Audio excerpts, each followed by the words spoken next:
Hey, Teresa. Hi. So lovely to be with you. So lovely to be with you. I was thinking about, our first meeting, and it was a first for me because I was at the Women's Festival in Greece, the Women's International Festival in Eresos, and I had been invited there, and I had to sing a concert of opera, and the festival had never had opera in it before. And you were just one of the women that were just really, were just really kind and loving, and you kept in contact, and I really, really, really appreciated that. And it just so happened that hi, Linda. It just so happened that while we were on that path, that it happened to be at one of the anniversaries of Maria Callas, and she's like my idol. So it felt so amazing to have my first experience of being in Greece, to have it running coincide with Maria Callas, and to be just in front of an amazing group of women who were just so receptive to everything. It was, yeah. So thank you for being one of those angels. Thank you so much. Oh, it was wonderful, wonderful. So we are on 901. Hello, everybody. I am Nadine Benjamin, and I'm a certified NLP coach. I'm a certified high performance coach, and I'm also a healer and an international opera singer.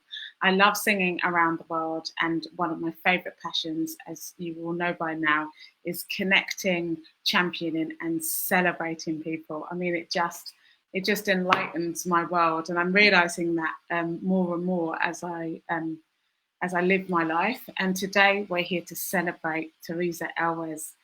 Teresa Elwes has been a monk, a seeker, a letter designer, a stone carver, a psychologist, a friend, a teacher, a listener, a bread baker, a manager, a strategist, a director, a pioneer, a change maker, a collaborator, a photographer, a dancer, a poet, an environmentalist, and as she says, I guess I am all those things and none, which I thought was quite beautiful. So welcome, Teresa. Thank you so much for being here with us. Hey, morning, John. Lovely to see you. Thank you for being here. Hey, Lena. Lovely to see you. Thank you for being here. So as we always say, as I always say, neither Teresa or I are medical doctors or psychiatrists. So if you need that kind of support, please, please, please pick up the phone. There are services that are there available for this. And if you know someone who needs that support and could be a bit shy of asking for help, could you maybe pick up the phone to them and see if you can be of service or in any support in any way. I know we are in a time where sometimes it can be really shaky to ask for help, but me during the last 4 weeks, I've had to really take that on board, and I've had to ask for help. And there is nothing wrong with it. In your vulnerability is your strength. And then it means that you don't feel alone and that you feel supported and you see the love that is there for you. And just sending that out there to everybody, okay? So tell us, Teresa. Oh my gosh, it's so lovely to have you here. So, I mean, you were born in the late 50s, yeah? So how did your journey start? It seemed a long time ago, in the 50s, doesn't it? Well, I think I need to first of all say that when Nadine asked me onto this talk, this chat show, she asked me for a small biography, and that's when I realized that the dark parts of I didn't want to just give you a list of things that I'd done. I wanted to say about the journey was so important. The dark periods were just so key to everything I was and what I became. And I think that and of course, when you look back and you see and you tell the story of your life, you tell it in different ways at different times. And what came for me when I sat down just to write now my little biography was how I had been born very, very almost immediately. I was more at home in a spiritual dimension than in a temporal world, and this lasted really all my life, I felt much more comfortable in as a contemplative. As a child, I was a bit of a tearaway. I was a bit wild, but I wanted always to be in the divine presence. My closest experience was being overwhelmed by the glory of God, if you like, of divinity, and that never left me. It was as if they hadn't cut the spiritual umbilical cord. My succor was the spiritual world, and I think that I was quite difficult as a child for my parents to deal with. There suddenly was this very young, very contemplative child. I was lucky enough, I guess, to grow up in a Catholic family. So although it wasn't Catholic in the way we think about it, they weren't very keen on the hierarchy, but they did have a space for contemplation, and so they could say, okay, we don't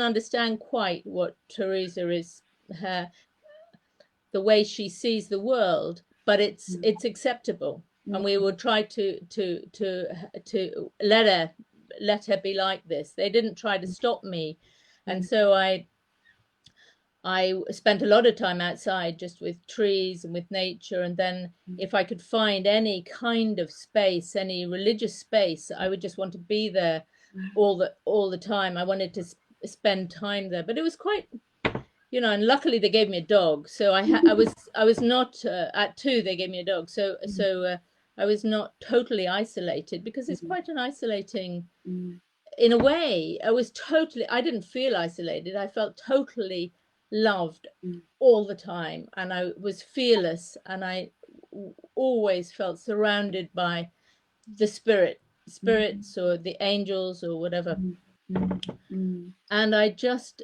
longed to be in that environment. I longed to be in a space that reflected this inner world, and that continued, really. Yeah, I really, that's so beautiful, because you talk about feeling. I felt that at a really young age, and the only way that I could kind of deal with it or make it manifest was through my voice. So, and when I went to church, that was what was identified as being the spirit in me. Yeah. So, I mean, I really, really, really hear you, and yeah, that's so beautiful. Annette is just saying, morning. Hello, Annette. Thank you.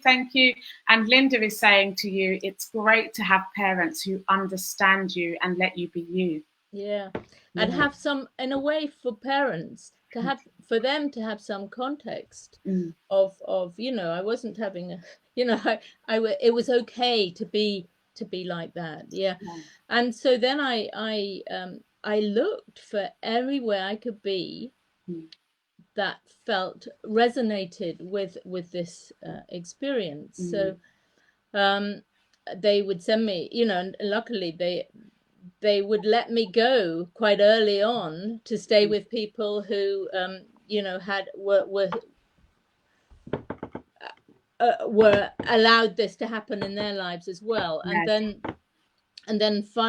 I think it was about 11 or 12, and I found this monastery in Wales, and just listening to the plain chant was like, oh my God, I've come home. This is it. This is what I want. This is it. Here, this is, I want to be here. I just want to, completely, this is where, and I guess I would have stayed as a contemplative there. And I wanted to. I was very young, but I wanted to, but it was a monk, it was a monastery, so there were monks there, not nuns. It was men, and so I couldn't join. And anyway, I was 11, but they did let me go all my holidays. My parents let me go there, and I'd stay in the guest house, and I'd follow the monastic liturgy, which starts at 3 o'clock in the morning, and just praises and praises, and this was my, I was in, and then during the day I'd work with a monk, doing the farming or well, he was very interested in archaeology, and we'd grow watercress or whatever he was doing, concrete, and he'd just teach me what he knew. And so obviously, so then I would obviously go to school, which was a strange thing because my life was really about this this other inner journey that I was taking, and that lasted for quite a few years. And then I left, and then he left. He went to another monastery, and I was about 16 or 17 at this point. And this is a kind of a point where you would, you're thinking about what to do with your life. And, obviously I was clearly going to be, I think my parents thought it was being a contemplative somewhere. And, and so then, but I was still, I didn't want to be stuck in a monastery in a way. And had them been nuns, I probably would have joined them. But I was then drawn to really live a wandering monastic life, and I wanted to, and I was very keen, St. Francis, and living in total poverty and just wandering and following, looking for where I should be. And that's when I was wandering across France, and someone told me, oh, you should go and visit this monastery, these nuns. They live in hermitages, but what's special about them is the love between them, the love that it's quite extraordinary. They have a very unique way of engaging with one another, although they live in hermitages. So I went there, and I said, this might be my home, and so instead of saying welcome, although they kind of like, they said, look, if you want to learn about God, go and learn a craft. Wow. And they didn't say go and learn, they said, get out of your head, get into the earth, learn to work with your hands.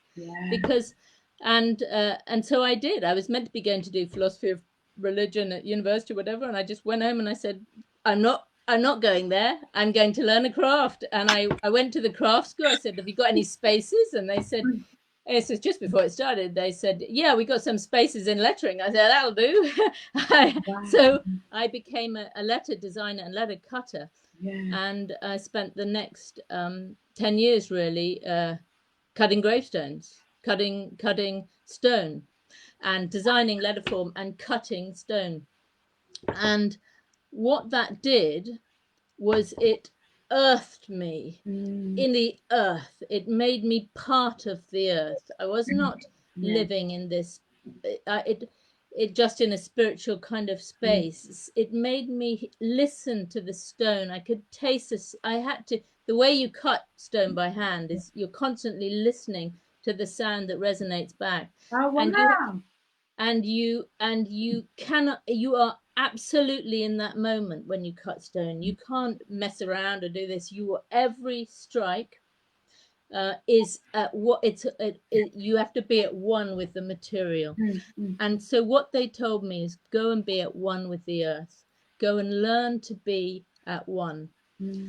And I guess I did that for 10 years. And then I was still going back and forth to the community. And then I thought, I've done this now. Come on, let me join now. Let me go back to being in that very nice, cozy, meditative space where I don't have to. And I've done this now. And they said, and basically what happened is they said, no, go again, out again to, and then I was like, oh, I'm really lost now, I thought. And that's when I went into a very dark space of really being very lost, of not knowing where to go next. And I felt that I had been deserted by the spirit, that I had lost. I was out of this I was no longer, it was as if it's I can say it's as if my parents had died or something had gone. Yeah. My whole thing had left me. Mm. And I thought, and so I was in this sort of place of desolation. And because I guess I thought, oh, I want to be in that monastery. I've done what they said, and now, no. So, and so then what? And then I found myself. I went and visited other communities. I just did what was at hand, and I became a baker. Yeah, because you also, sorry, I just want to bring in some of the people that just saying, Marjorie's just saying, good morning. What an amazing story so far. Can't wait to hear more. And Linda is saying, this is such an incredible story, Teresa. Wow. We can often think that our stories, have no, bearing. But when we hear a story like yours, we just realised how incredible somebody's life can be. And it's just, and Hugh is saying, a very good morning, Nadine and Teresa. Lovely to hear your guest share her life experiences. There you go. So what's lovely about thank you for those sharings, but is that it takes me really into the next step, I guess, was that what was happening next was that I was living with the people who were homeless, and I began to realize that as I got to know their life stories, that was a huge teaching for me, and I wanted to do something about the sorrow that I found, and so I then went. I decided, okay, I go and study psychology. I'll go and a lot of people I were running into at the time were killing them, were suffering and actually killing themselves. I had I knew several people who had got to this a point of despair, and I thought, well, maybe I can go and do something. And I became a Samaritan at the time, and then I studied psychology, and then after, as I finished that, I started working with offenders who had mental health difficulties in the community, and that's what I then did for the next 10 years of my life. I worked with and for me, from a personal point of view, is that I felt totally at one, and that the flow between me and them and the transformation that was happening to us was, I guess, akin to some of that joy that I had felt as a child, just to be in that point where this felt totally like a vocation in this, and then and it was wonderful to see just what we were doing. It was a very specific type of work, in that we were kind of modeling relationships, and how to get through various issues, and just it was a very compassionate type of befriending charity we had set up, and working with people who are really at the very edge, who had lost everything. Most of them had been traumatized or abused as children, and we were just slowly beginning to build up that trust again, and then so I continued to do that, and then I was made redundant. The charity was merged, and I thought, right, okay, so next, and but it taught me something about love and compassion, and walking in other people's shoes, and how to be in touch with and how important listening and sharing people's stories is about connecting one's heart with the earth. So I'd learned to connect my hands with the earth. I was slowly beginning, I think, to get the spirit that I was so imbued with as a child, to root the spirit first in the earth and then in the human, my fellows. And from there I then began, I happened to become the director of a grant making foundation in human rights and criminal justice and the environment. So I spent the next 10 years or 11 years doing much more strategic things, like working, gathering other foundations together, making a big collaboration to stop women going to prison and to support women in prison, and then stop children being exploited by gangs.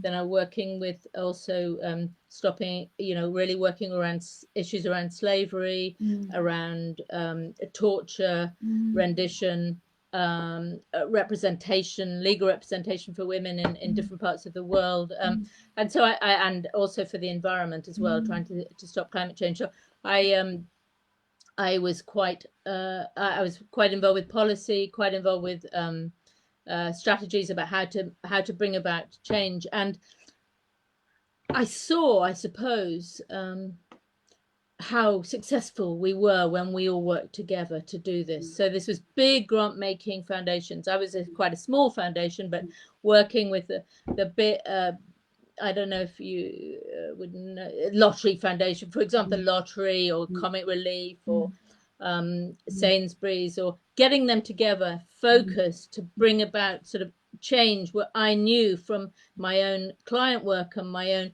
that just that we could make a difference there, and listening to people, asking them what really would make a difference here. Can you give me a kind of a outline, and I'll go and see if we can create that. And that's a sort of thing that I did. And I was working all the time because I saw that we could make such difference to so many lives. Then one day I was in a meeting. I was in a meeting talking about the work we were doing to stop child exploitation, and I got a phone call from the hospital, and it said, "Yeah, it is cancer." And I had found a lump, and they, I went and they told me it was cancer, and I just went back and I thought, okay, just put that aside, we'll get on with the meeting. and then I went to the hospital and for the first meeting, and my huge sense was, wow, I can stop. I can just stop. Oh, wow. I know I can. It gave me permission to stop, and I thought. So cancer in itself gave you this permission to stop this diagnosis.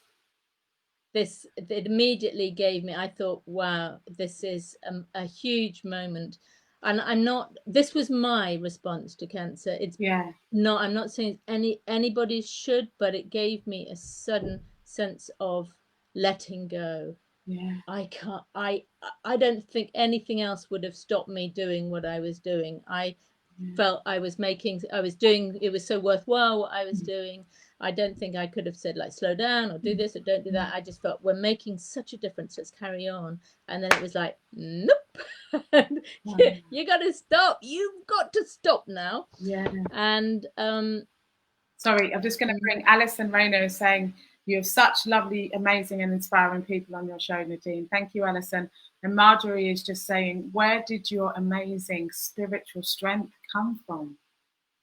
It wasn't mine. It was the umbilical cord that I was still attached to, of this, anyway, then I was very ill. I got neutropenic sepsis, who, I don't know if you know, that's when you're on the chemo and it takes out your immune system completely, and then you get an infection. And so you have nothing to fight it with. So they took me into isolation, and they were all dressed up in all these things, and I wasn't allowed to, and there was just a hope that, about 20% die at that point, and from the chemo, and people come through it. And I was really lucky. I came through it, and I have a wonderful partner who just made sure that everything was really always sterile. And but in doing so, I went, I guess, down to face death very, very profoundly. And I had always been okay with death, because when you're attached to this umbilical cord, life and death didn't make much difference. I always thought, I didn't feel ever that I would lose that sense of spirit when at death. It's I know it's probably quite difficult to comprehend, but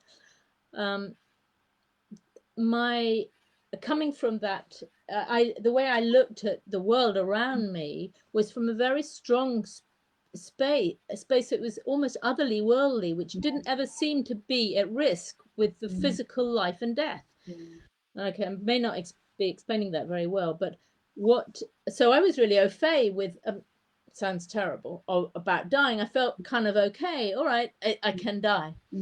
And then what happened, I survived. And I survived with someone not wanting to die. I survived, and life became incredibly precious and fragile and delicate and beautiful, and I became a physical being. I know I became my spirit and my physicality became one. It felt I became I fully inhabited my body through that experience of nearly dying. And it was like I was like born again, but in the moment of being in the present, where I could just dance and allow the energies to flow through me. And I began to, I learned, I thought, what to do? I learned to spin, which is an amazing thing to do with the hands, because it's you transform wool into this very amazing thing to do. I would tell everyone, learn to spin. And I learned to take photographs, and I began to take photographs of dance, and I began to dance.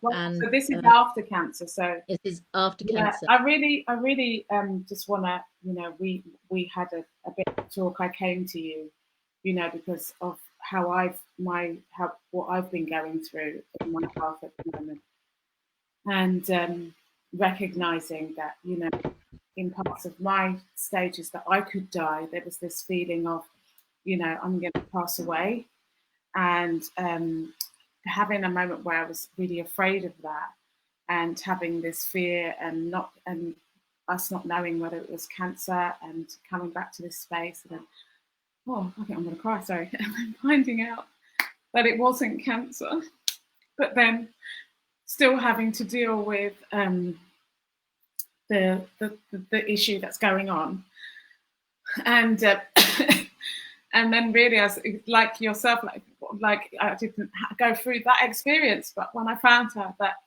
I didn't have cancer, I realized that, oh my God, I've been living my life wanting to die.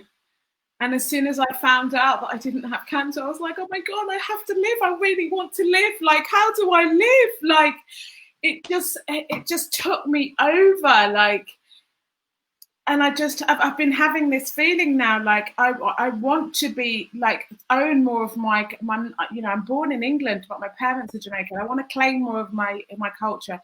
I want to be all of myself. I don't want to hide parts of myself. I don't want to be boxed in because I'm Black, or my sexuality, or what I look like, or what I say. I don't want to be boxed in anymore. I want to live, and and just claiming my life back. So I really, I'm still in my healing phase, and and it's still very scary. But, when I hear your story, I'm just so grateful for you and your journey. And it's so beautiful. You're just, thank you. It's these dark spaces where we grow. I think we talked about that so much of our rooting and our growth happens in the dark, and we begin to get accustomed to the dark so that we can often see the next steps to take or not. I mean, but just you don't have to see them. You can just take the step, and we do, and we often don't understand until afterwards. Yeah, exactly. As long as we are just, I don't know, I guess it's I never really feel I've had much choice in. I know but there are, I just tried to make sense of each step. Yeah, absolutely. But Hugh is saying, such worthy work from Teresa. So many good people coming to the fore during these times, and very much needed today more than ever. Sorry for her illness. And Sats Uzan is saying, I'm sorry if I've said that wrong. COVID makes me feel like this. Keep begging God to let me survive. I'm lucky so far. Thank you for sharing that. And then I realize at this point where we realize about living, we need to listen to these people who have awoken who are awake here, because they have an insight and a knowledge of where to take her. The cobwebs are gone. We are, and I really deeply believe that this moment is really a universal moment of transformation. Yes. Of blowing out of where of the possibility of change, and if we're awake to it, and I think Black Lives Matter it took that. This is it's a moment of now. And my world just broke into 1,000 pieces. Whatever was real no longer was real. It's a moment that's time I can't say it's time has come, because time is always ready for, should have been ready for that, but there are times now where things that we couldn't reach are now low-hanging fruit. We can get them now because everything the dimensions have changed. And if we can only be awake to that and listen for that, I think we can, at least in our small ways, we can make it. And I really hear you, like I've been calling that kind of people being willing to be in uncomfortable conversations, because, and I suppose some people would view that as the dark side, the uncomfortable conversations, because I've been saying like I would love to hear how you have been complicit in this, and I would love you to hear how it's affected me. And then those two stories heard by each other can then be integrated into huge inspirational change, rather than us trying to put a band-aid on things. And that listening to one another isn't it's an understanding, of sharing, and the importance of sharing and walking in one another's footsteps. And it's and I see that from my client work, it's transformative in a second. Everything changes. If we are able to take those honest steps of community, and if we really hear one another. Yes. Hugh is just saying, Nadine, your experience is inspirational. Have you being interviewed? Love your new work. Love your new look. Beautiful hairstyle. Thank you, Hugh and Nanette, for complimenting me on my hairstyle. I have to. I'm going to talk about it just quickly. I thought, I had the experiences of where if my hair looked like that, then I would be told that I looked a bit too ethnic to be an opera singer. So I had my hair in braids all the time. But with what's happened with Black Lives Matter, I've realised that I really want to reclaim just my natural hair. And you know, I'm a black woman and this is what I look like. So there will be times when I will wear wigs and I will have my hair back in braids, but this is me reclaiming all of myself and part of the being experience. you. Yeah, so thank you so much. And Sats Uzan says, my son told me alleged reasons that he would, he would die, e.g. news. I said, the only thing I have is, I believe we're going to get, oh, so your son was afraid of dying because of what's been happening with George Floyd, what happened with the Black Lives Matter. And so she said that the only thing I have is, I believe we're going to get through it, and good things are going to happen in the end, just a feeling to believe in. Thank you for sharing that. And I'm sending love and blessings to your son. You know, that does cause anxiety for lots of black men, and I'm realizing, and lots of mothers who have black sons. I mean, it's just overwhelming for every mother in that situation. So I just, you know, I really, and you know, and sons of diverse background. Do you know what I mean? I just want to say that we see you, and thank you for sharing that, because you bring that out into the open.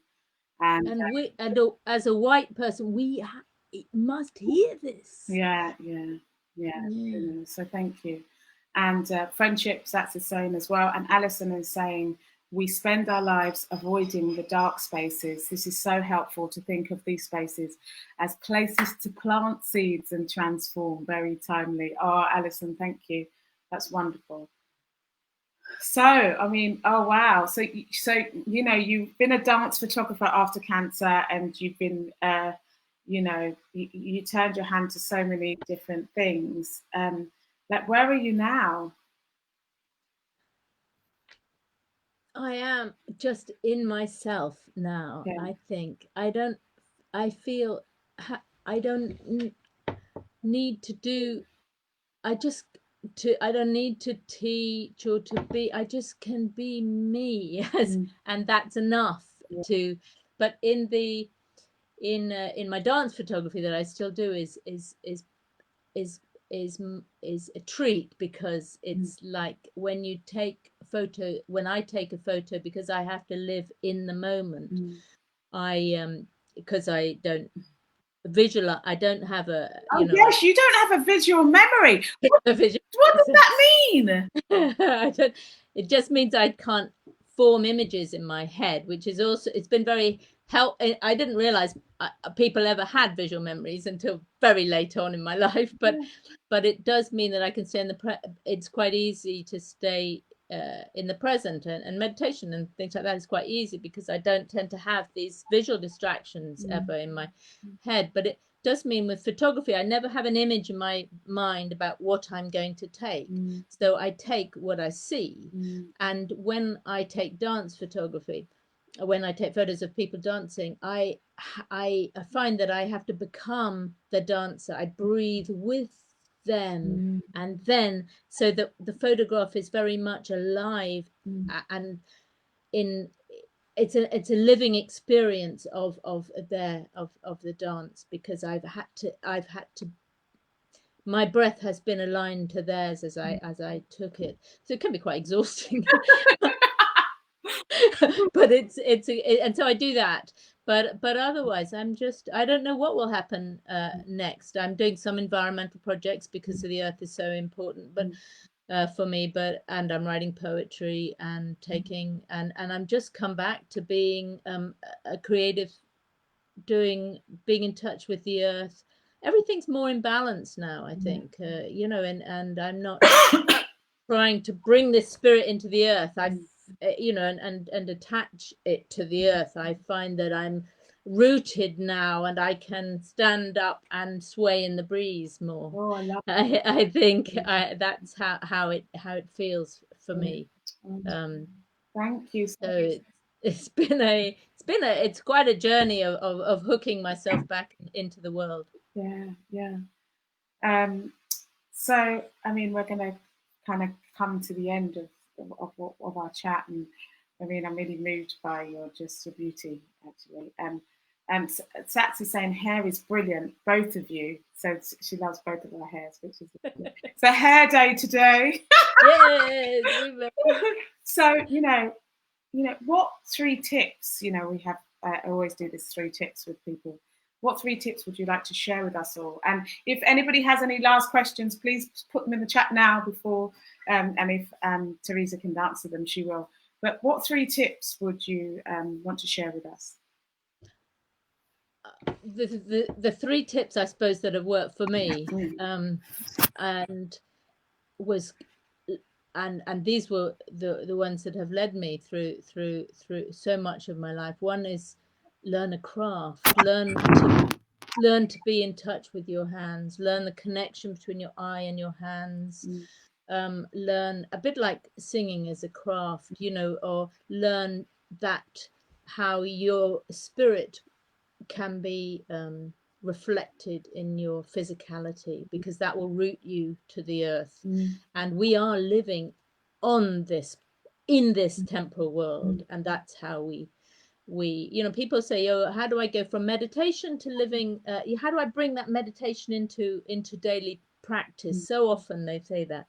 And I think through something like learning a craft, really hooking your physicality into your spirit really was helpful for me. The second thing that really made a big difference to me was listening and walking in the shoes of other people. And that was really helpful. And then I think I always say lie on the earth as much as possible. But I would say also walk lightly. Let the energy be. Everyone has to work out what that means to themselves. What does it mean to walk lightly? Touch things lightly. Let things flow. And that's, I suppose, where I am now. Just let it flow. Don't force things to happen. Don't force your way out of, or sometimes you have to force your way out like a seedling, but mainly it will grow out. The natural process of coming to fruition. Don't worry too much. Yeah. Don't worry. Yeah. I mean, it's true, isn't it? I know that, when I first became an opera singer, I never had a day off. I think I worked 7 years, 7 days a week, and maybe even 9 years, 7 days a week, and it was just that graft, all the rest, and having this time that we've had just made me completely back off and just say, well, actually, how differently do I want to do this? And I produce work, and I really want to make more of my own work and co-construct pieces with people, and I think that would have more meaning in my life right now, and meaning to the people that I want to reach as well. And so it is that thing of that for me means walking lightly, just stepping back and slowing down, and especially with what's going on at the moment, I have no idea what my life is going to look like.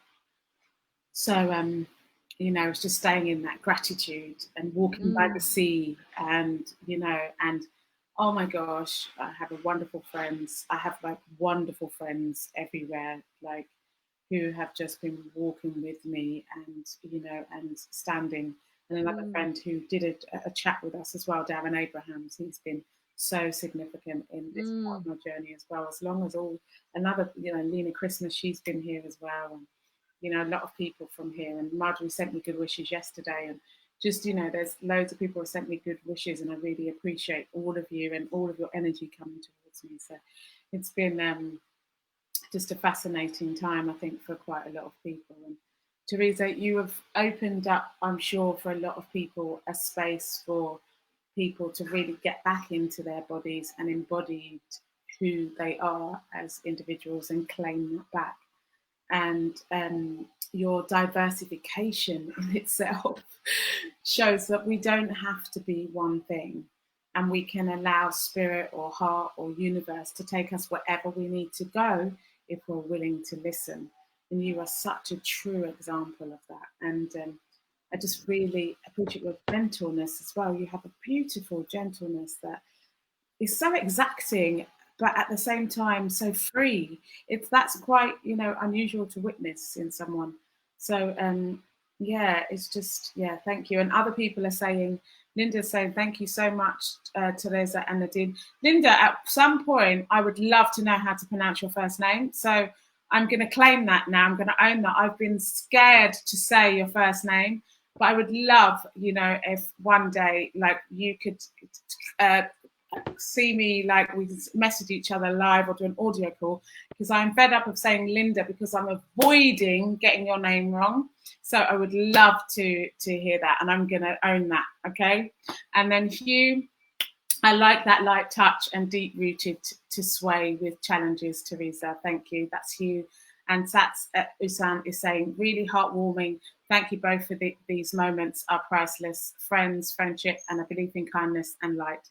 Thank you so much. Well, yeah, I know everybody's going to be wanting one, so I'm just going to ask, like, you know, I'm going to put Teresa's email in the talk afterwards when I label it all up. So you'll get to, not email, her website address.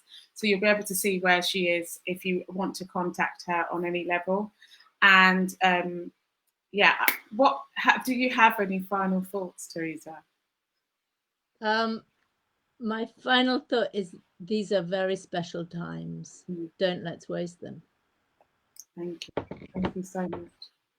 Well, as we always say, everybody, if you are going through anything right now, as all of us, and any anxiety, or remember, we had, oh my God, his name's gone out of my head. I don't know why his name's gone out of my head. Martin Stiles. Remember, we had Martin Stiles on, and he was talking about anxiety and depression. And he was saying, remember to have always one thing a week to look forward to. This is my one thing a week that I'm looking forward to every week. What could yours be to help with you calming down and coming into a space of peace and just a space of centeredness? Who could you look forward to speaking with, you know? And is there a walk if you're afraid to go outside? Because some people I heard yesterday, somebody was speaking to me yesterday, and she was saying that she's been getting agoraphobia because she's been inside so long. So now when she goes outside, it's really anxiety making for her.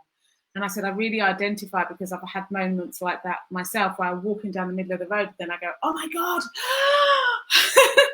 there's so much air. So if you do feel like that, or you know someone who's like that, can you please get in contact with them, or can you pick up the phone and get someone to walk with you, alongside you? I have found that really great. She has found that really great. That's another way that we can walk through this as well.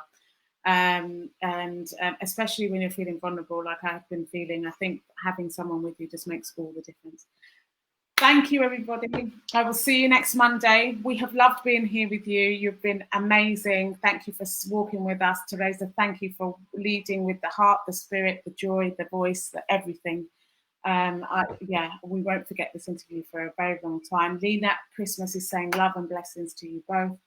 And I'm just sending you all joy, and please have a great week, and I'll see you next week, Monday. Bye-bye. Bye-bye. Bye-bye.